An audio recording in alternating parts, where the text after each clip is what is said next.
Retro game levels didn't look the way they did by accident. Early consoles like the NES were working with tiny amounts of memory. We're talking kilobytes, not gigabytes. That limitation shaped everything.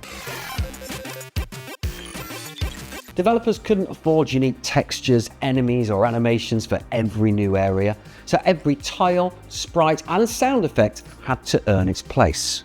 So instead of building massive, unique worlds, designers built small pieces that could be reused.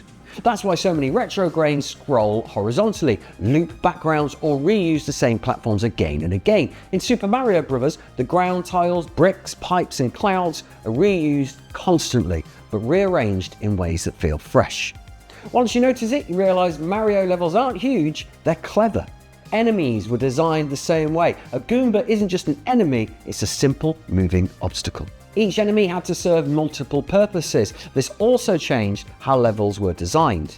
Instead of overwhelming players with everything at once, retro games teach one idea at a time. First, you learn how to jump. Then, you learn how enemies move. Then, the game starts remixing those ideas, tighter gaps, faster timing, more pressure.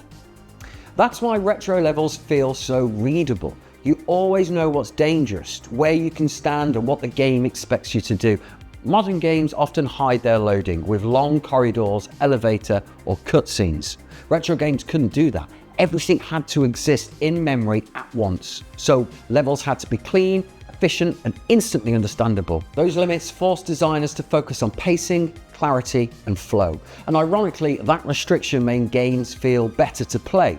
So when a retro level feels perfectly tuned, it's not nostalgia. It's the result of developers squeezing every last bite of memory and turning technical limitation into some of the best level design ever made.